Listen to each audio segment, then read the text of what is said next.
Buen día, mi nombre es Ezequiel González y en este video trataremos los problemas económicos, políticos y sociales de la sociología médica. Primero trataremos los problemas económicos. No hay mayor determinante de la capacidad de progreso de una nación que el estado de salud de su pueblo. No hay mejor inversión para un país como México que en la salud de su gente. El país necesita invertir más en servicios de salud en áreas poco atendidas hasta ahora. Se debe cubrir más adecuadamente el gasto catastrófico en salud a fin de mejorar la protección económica de los pacientes. También hay mucho que hacer para mejorar en la prevención de enfermedades y la integración de los servicios de salud del país. Hay tres retos que consideramos cruciales. Primero, facilitar el acceso a la asistencia médica. México es uno de los 3 únicos países de la OCDE en que no se ha logrado todavía una cobertura de salud universal, junto con Estados Unidos y Turquía. Cabe señalar que el país ha progresado de manera impresionante en los últimos años. En 2002, solo la mitad de la población estaba cubierta por el seguro de salud público. Hoy, solo el 68% de la población mexicana cuenta con alguna forma de cobertura de salud. El acceso a los servicios de salud en las áreas y estados más pobres es otro reto mayor. A pesar de un incremento constante, aún no hay suficientes médicos en el país. La tasa de 2 facultativos por cada 1000 personas es la más baja. Además, los médicos se concentran en estados más ricos. En consecuencia, algunos servicios preventivos fundamentales siguen siendo inaccesibles para gran parte de la población. Por ejemplo, prácticamente la mitad de las mujeres de más de 50 años no se han sometido a un estudio de Papa Nicolau en los últimos 2 años por falta de recursos y porque no hay suficientes programas sociales y de salud y son muy limitados. El segundo gran reto, combatir la epidemia de obesidad. La epidemia mundial de obesidad está afectando a México mucho más seriamente que a la mayoría de los otros países. 3 de cada 10 personas son obesas y casi 7 de cada 10 tienen sobrepeso. Pero lo más sobrecogedor es que un niño de cada 3 tiene sobrepeso o es obeso. La diabetes es la consecuencia más común y directa de la obesidad y en México va en rápido aumento. El 11% de la población mexicana de 20 a 79 años de edad tiene diabetes, uno de los índices más elevados. La multiplicación de la obesidad en México está poniendo en peligro los avances en la esperanza de vida. Se requiere de un debate nacional, una visión de mediano plazo y cambios inmediatos. Se ha demostrado que una inversión de 50 pesos anuales por persona podría sufragar 4 eficaces medidas. La primera es una campaña nacional de promoción de la salud en los medios de comunicación. La segunda, un programa de etiquetado alimentario obligatorio. La tercera, una normativa sobre publicidad alimentaria para los niños. La cuarta, que es de medidas fiscales conscientes en una combinación de impuestos y subvenciones, pero reales. Ese dinero podría evitar hasta 55,000 muertes al año en México. $50 por persona es una cantidad asequible cuando México gasta actualmente $600 anuales por persona en asistencia médica. Es innegable que los resultados del sistema de salud mexicano no han mejorado, sobre todo con la creación del Seguro Popular, que ha sido ineficiente. Sin embargo, tenemos que reconocer que subsidian disparidades considerables entre los diversos estados mexicanos en cuanto a su capacidad de administrar el Seguro Popular, así como continuos problemas para identificar recursos suficientes a fin de responder a la creciente demanda. Además, no podemos pensar que este programa puede solucionar todos los problemas del sistema de salud mexicano. Los ministros de salud de los países de la OCDE, por ejemplo, en su reunión de octubre de 2010 en París, hicieron hincapié en que fomentar un mayor uso de los medicamentos genéricos más baratos constituía una buena manera de mejorar el valor del rendimiento en el sistema de salud. También ha llegado el momento de que México siga avanzando en la integración de los diversos organismos de asistencia médica. El gasto en administración y servicios de seguro en México representan el 12% del gasto total en salud, es decir, más del triple del promedio de otros países de la OCDE. La creación de un sistema de salud de base amplia, limpia y transparente, que ayude a que cada mexicano, sin importar su condición socioeconómica, tenga acceso a consulta y tratamiento accesible, medicamento, un único paquete de seguridad que se aplique a todos, deberá combinarse con una separación neta de compradores y proveedores a fin de rentabilizar el dinero invertido. Continuamos con los problemas sociales. El número promedio de consultas médicas desde 1990 ha registrado uno de los aumentos más rápidos entre los países de la OCDE, debido en parte al rápido aumento de la densidad de doctores. Sin embargo, México sigue enfrentando retos muy grandes en este ámbito. La discriminación y la negligencia en algunos de los hospitales públicos del sector de salud en México son en primera instancia las principales causas de muerte, por lo menos de 2 personas en octubre de 2014 y del nacimiento de 2 bebés en sus áreas comunes. De acuerdo con el informe anual de actividades de la Comisión Nacional de los Derechos Humanos de 2012, este organismo recibió el año pasado 11.011 quejas por presuntas violaciones perpetradas por funcionarios federales, de las cuales 2.576 ocurrieron en instituciones de salud pública. De hecho, la dependencia federal que encabezó la lista de presuntas violaciones a los derechos humanos en 2012 fue el Instituto Mexicano del Seguro Social, con 1.876 quejas, mientras que el Instituto de Seguridad y Servicios Sociales de los Trabajadores del Estado obtuvo 700. En la mayoría de los casos, señala el informe de la CNDH que las quejas fueron hechos violatorios consistentes en omitir proporcionar atención médica, obstaculizar o negar la prestación de seguridad social, negligencia médica y omitir suministrar medicamentos, entre otros. En 2012, la CNDH emitió un total de 93 recomendaciones dirigidas a 65 auditorías distintas, de las cuales 13 fueron para el ISSSTE, 3 el IMSS y 2 la Secretaría de Salud Federal. El Consejo Nacional de Evaluación de la Política de Desarrollo Social, Coneval, señala que en México hay cerca de 53.3 millones de personas pobres que representan el 45.5% del total de la población, de los cuales 8.2 millones son indígenas y 16.7 millones viven en zonas rurales. La Encuesta Nacional de Discriminación 2010 muestra que 3 de cada 10 mexicanos cree que insultan mucho a las personas de la calle por su color de piel y advierten que para 75% de la población los derechos de las comunidades indigentes se respetan poco o nada. De acuerdo con este reporte del Consejo Nacional para Prevenir la Discriminación, los 3 principales problemas que perciben las minorías étnicas en México son la discriminación, la pobreza y el apoyo del gobierno. En este sentido, 1 de cada 4 miembros en un grupo étnico admitió en Lenadis no tener las mismas oportunidades para acceder a los servicios de salud o educación en México.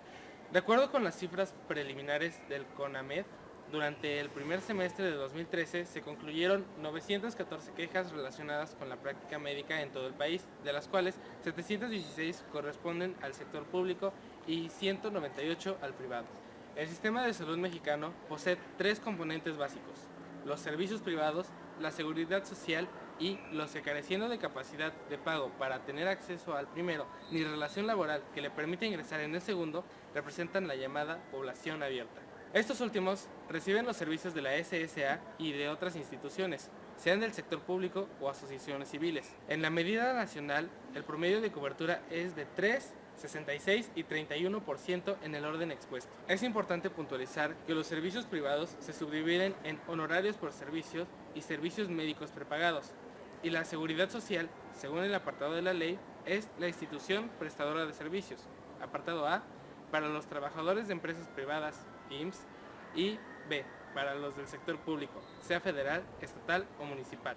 ISSSTE e ISSSTE León como ejemplos. Es pertinente señalar que los grupos de población en los 3 componentes antes mencionados no son permanentes. En efecto, si alguien pierde su trabajo, pasa a ser población abierta. La recíproca convertiría a una persona de la población abierta en asegurado. No menos importante es aclarar que un asegurado no necesariamente es usuario de los servicios y que aproximadamente el 30% de los asegurados de bajos ingresos utilizan los servicios de la población abierta y los de altos ingresos la atención privada. Dado que la SSA es la que menor presupuesto per cápita tiene, el que un porcentaje importante de asegurados utilice los servicios destinados a la población abierta menoscaba aún más el ya de por sí insuficiente presupuesto.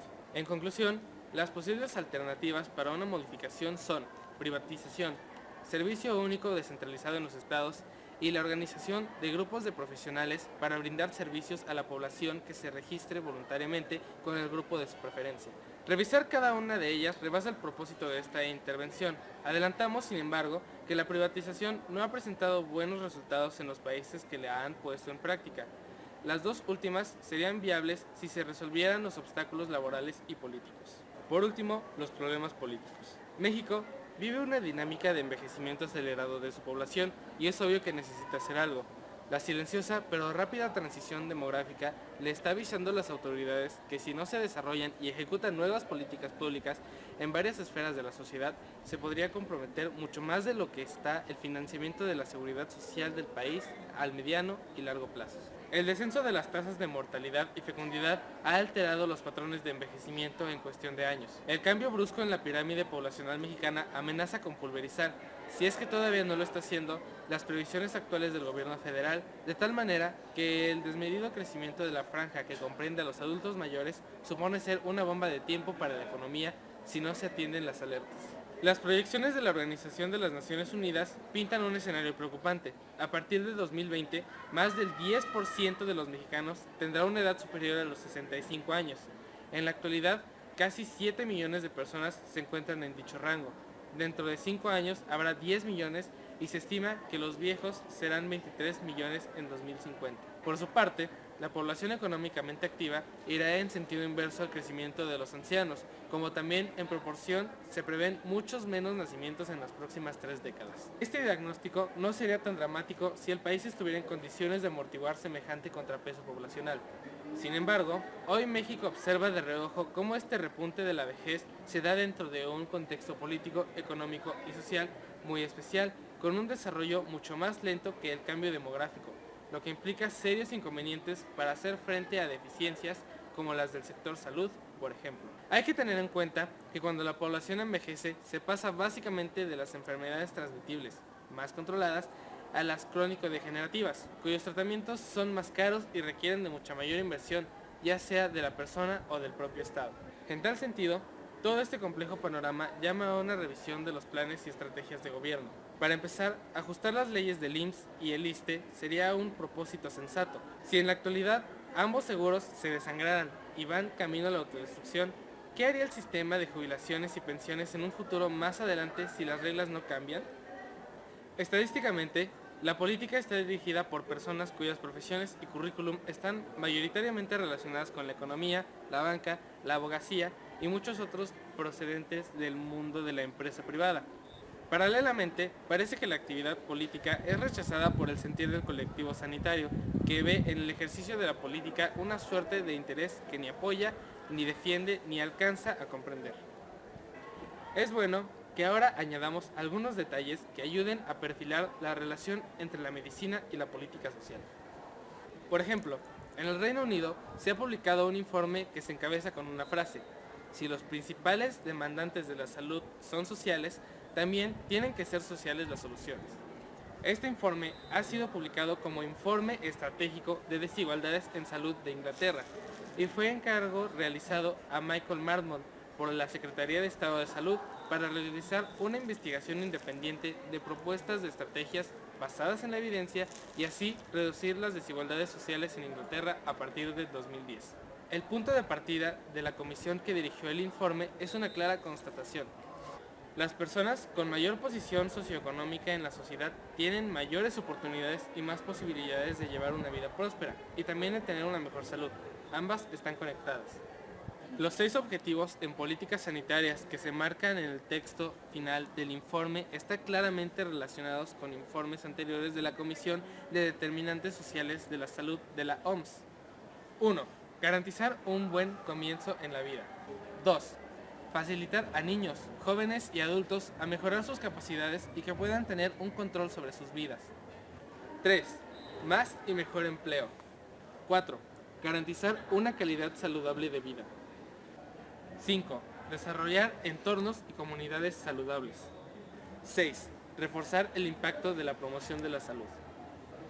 Cada una de estas 6 grandes líneas políticas se concreta en unas recomendaciones específicas y en la descripción de las dificultades obvias de la reconversión presupuestaria en sectores donde la maquinaria tecnológica sanitaria tiene un peso abrumador. La definición que un grupo de expertos de salud pública, activistas y trabajadores de salud comunitaria propone para la desigualdad en la salud, resultado de estos determinantes de salud es: por tanto, si las políticas públicas no se fortalecen en torno a la vejez, como por ejemplo programas de empleo para adultos mayores, infraestructura hospitalaria y amplios presupuestos para abastecer de medicina, entre otros detalles, este fenómeno social podría ser devastador para el país en menos tiempo de lo previsto. Y esto pasa en la ciudad más grande del mundo. Si en la actualidad ambos seguros estuvieran en camino a la autodestrucción, ¿qué sería del sistema de jubilaciones y pensiones en un futuro más demandante si las reglas no cambian? Para hacerle frente a tamaño desbalance poblacional, hay quienes proponen aumentar las aportaciones, incrementar los años de cotización o reducir los beneficios de los trabajadores, medidas poco populares y conflictivas para los sindicatos, pero que ayudarían a evitar poner en riesgo las reservas de seguridad social. Nadie puede ignorar que los beneficios que hoy contemplan las leyes de ambos institutos no se pueden honrar con las contribuciones actuales y la brecha del déficit es cada vez más amplia. El IMSS ha quedado envuelto y sin respuesta en esta transición demográfica, y salir de este atolladero le llevaría mucho tiempo. Ahora, eso ya no es posible para el instituto. El temor de no poder atender a un México más viejo también guarda una relación directa con los fantasmas de la informalidad y el desempleo. Sin aportes ni ahorros para el retiro, millones de mexicanos quedarán en el limbo cuando pisen la tercera edad.